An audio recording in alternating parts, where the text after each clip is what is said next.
Part 2, Chapter 12. Max Berenson's receptionist had a bad cold. She reached for a tissue, blew her nose, and gestured at me to wait. He's on the phone. He'll be out in a minute. I nodded and took a seat in the waiting area. A few uncomfortable upright chairs, a coffee table with a stack of out-of-date magazines. All waiting rooms looked alike, I thought. I could just as easily have been waiting to see a doctor or funeral director as a lawyer. The door across the hallway opened. Max Berenson appeared and beckoned me over. He disappeared back into his office. I got up and followed him inside. I expected the worst, given his gruff manner on the phone, but to my surprise, he began with an apology. I'm sorry if I was abrupt when we spoke. It's been a long week, and I'm a bit under the weather. Won't you sit down? I sat on the chair on the other side of the desk. Thanks, and thank you for agreeing to see me. Well, I wasn't sure I should at first. I thought you were a journalist trying to get me to talk about Alicia. But then I called the Grove and checked you worked there. I see. Does that happen a lot? Journalists, I mean? Not recently. It used to. I learned to be on guard. He was about to say something else, but a sneeze overtook him. He reached for a box of tissues. Sorry, I have a family cold. He blew his nose. I glanced at him more closely. Unlike his younger brother, Max Berenson was not attractive. Max was imposing, balding, and his face was speckled with deep acne scars. He was wearing an old-fashioned spicy men's cologne, the kind my father used to wear. His office was similarly traditional and had the reassuring smell of leather furniture, wood, books. It couldn't be more different from the world inhabited by Gabriel, a world of color and beauty for beauty's sake. He and Max were obviously nothing alike. A framed photograph of Gabriel was on the desk, a candid shot, possibly taken by Max.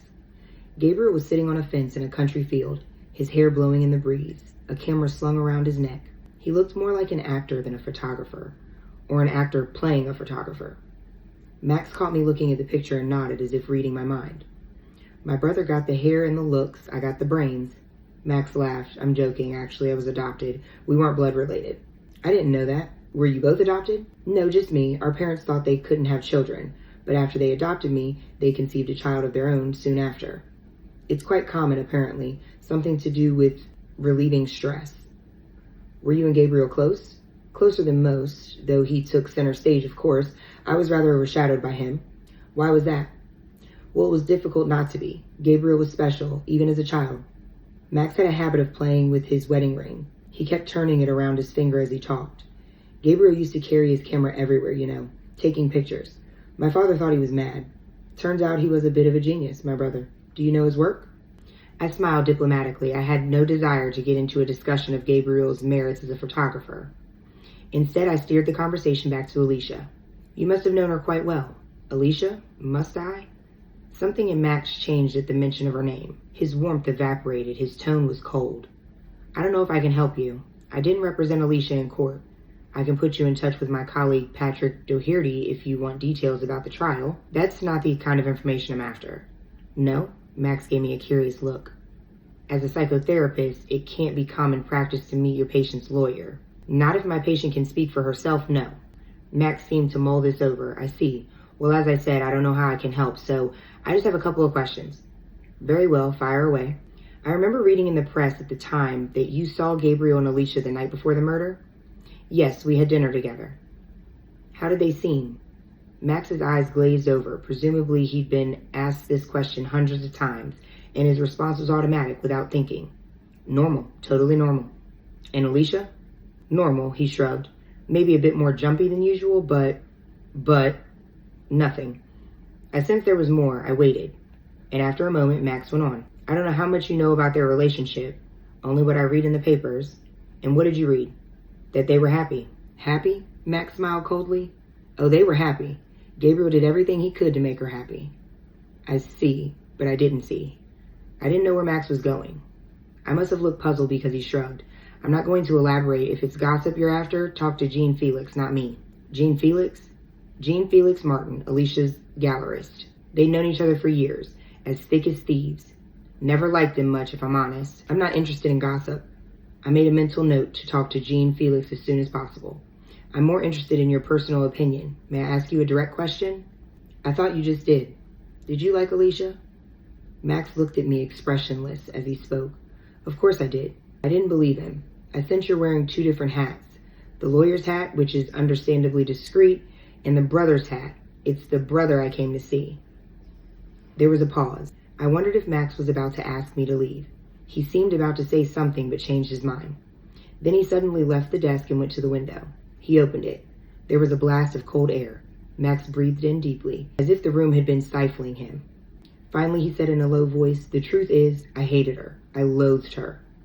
I didn't say anything. I waited for him to go on. He kept looking out the window and said slowly, "Gabriel wasn't just my brother. He was my best friend. He was the kindest man you ever met. Too kind, and all his talent, his goodness, his passion for life, wiped out because of that bitch. It wasn't just his life she destroyed, it was mine too. Thank God my parents didn't live to see it." Max choked up, suddenly emotional. It was hard not to sense his pain, and I felt sorry for him. It must have been extremely difficult for you to organize Alicia's defense. Max shut the window and returned to his desk. He had regained control of himself. He was wearing the lawyer's hat again, neutral, balanced, emotionless. He shrugged. It's what Gabriel would have wanted. He wanted the best for Alicia always. He was mad about her. She was just mad. You think she was insane? You tell me, you're her shrink. What do you think? I know what I observed. And what was that? Mood swings, rages, violent fits. She'd break things, smash stuff up. Gabriel told me she threatened to murder him on several occasions. I should have listened, done something. After she tried to kill herself, I should have intervened. Insisted she got some help. But I didn't. Gabriel was determined to protect her, and like an idiot, I let him. Max sighed and checked his watch, a cue for me to wrap up the conversation. But I just stared at him blankly. Alicia tried to kill herself? What do you mean? When? You mean after the murder? Max shook his head. No, several years before that. You don't know? I assumed you knew. But how would I know that? When was this? After her father died, she took an overdose, pills or something. I can't remember exactly. She had a kind of breakdown. I was about to press him further when the door opened. The receptionist appeared and spoke in a sniffly voice. "Darling, we should go. We'll be late." "Right, coming, dear." The door shut. Max stood up, giving me an apologetic glance. "We have theater tickets." I must have looked startled because he laughed. "We, Tanya and I, were married last year." "Oh, I see. Gabriel's death brought us together. I couldn't have gotten through it without her." Max's phone rang, distracting him. I nodded at him to take the call. "Thank you, you've been a great help." I slipped out of the office. I took a closer look at Tanya in reception. She was blonde, pretty, rather petite. She blew her nose, and I noticed the large diamond on her wedding finger. To my surprise, she got up and walked toward me, frowning. She spoke urgently in a low voice. "If you want to know about Alicia, talk to her cousin Paul. He knows her better than anyone." I tried calling her aunt, Lydia Rose. She wasn't particularly forthcoming. Forget Lydia. Go to Cambridge, talk to Paul.